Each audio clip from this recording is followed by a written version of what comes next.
Welcome back to Film Snob HQ. We continue the road to Avengers Doomsday, and boy, it feels like a while since I've sat down to record. For you guys, it's just the next episode, but it's been probably at least a week or so since I've watched something Marvel. I took a bit of a palate cleanser, but we are now beginning Phase 4 of the MCU, which is also the fifth era of Marvel movies, and this is what I'm kind of nicknaming the Marvel TV era. There's still plenty of movies in the MCU and beyond with Sony, but now Disney Plus has come out and Marvel need to put content out, so they started doing series as well.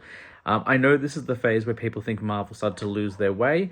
I don't think that's the case. I'm rewatching every show for the first time, so it's not only my second viewing each of the TV shows because I've only seen them each once.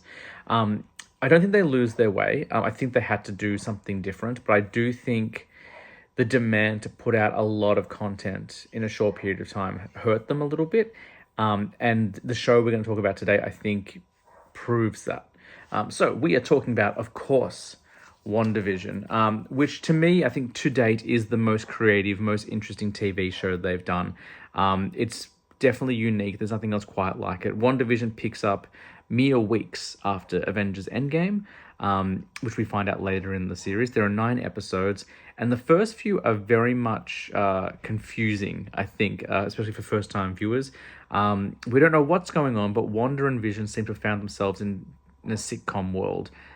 Vision is back. He's alive. It's as if he was never destroyed by Thanos in Infinity War. And the first episode is a black and white sitcom, kind of like the Dick Van Dyke Show. The second episode is also a bit like that. And then the third, we go into color, and it's a 60s kind of Brady Bunch-esque style sitcom. And from there, it continues on through the decades. As this show progresses, we find out that Wanda and Vision are actually trapped in something called a hex. That's what Darcy Lewis calls it, because Darcy from the Thor films is back. Jimmy Woo from the Ant-Man films is back. Monica Rambeau is now all grown up, and she's a member of SWORD. She's back. Who else do we have coming back? There's a few characters that do return, and plenty of new characters as well. However, as the show progresses, we find out that they're not actually trapped by some malevolent being, although everyone thought it was Mephisto when the show came out. It turns out, in fact, that the Hex is a device of Wanda's own.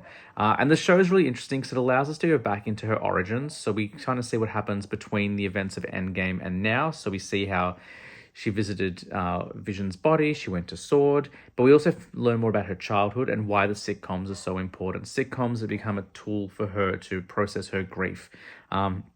We see her as a child trapped under the missile that she talked about in Avengers Age of Ultron, the Stark missile. You know, she said they waited 2 days for Tony Stark to kill them. We see that moment, and we see that she bonded with her family over American sitcoms, which is why this is so important and why it's the format.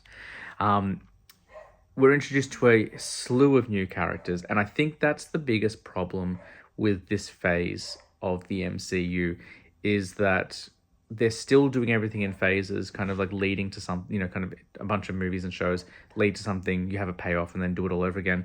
But we're now broadening the spectrum. Even though we don't have Steve Rogers or Tony Stark anymore, or Black Widow, we've still got so many characters who are waiting for their sequels. We're waiting for Doctor Strange 2. We're waiting for Guardians of the Galaxy 3.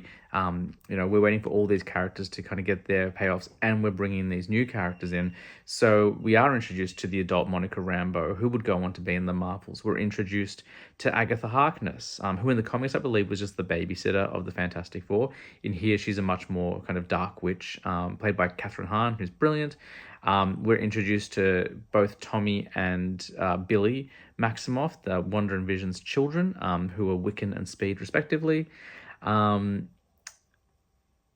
there's someone else. I can't believe I'm missing someone else, but they keep bringing more. And the White Vision, towards the end as well. And we still haven't had a payoff for the White Vision. This was 5 years ago, this show. We're still waiting for the White Vision to come back. I believe this year we're getting a show called Vision Quest, which will finally resolve his storyline. Billy and Tommy would come back in Doctor Strange Multiverse of Madness.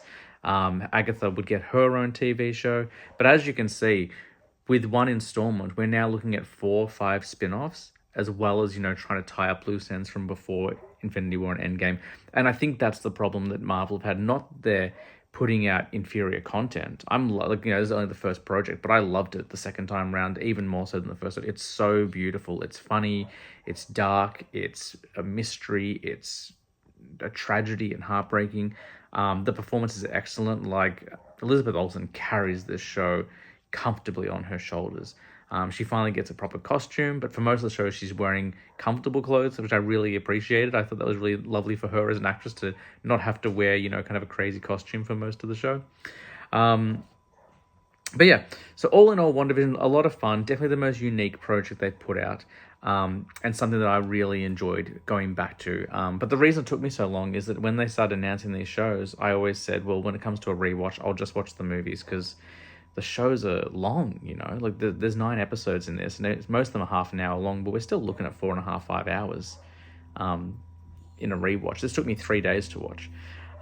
In terms of returning characters for Doomsday and Secret War, I think Wanda has to come back. Wanda's going to play a pivotal role, I'm sure.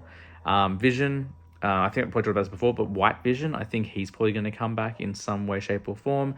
I think Wiccan and Speed are going to show up again. Agatha Harkness, I would like to see some crossover with the Fantastic Four. Monica Rambeau, I believe we're going to see, Photon, she's going to return as well. That's my feeling. I think that's it. That's our cast.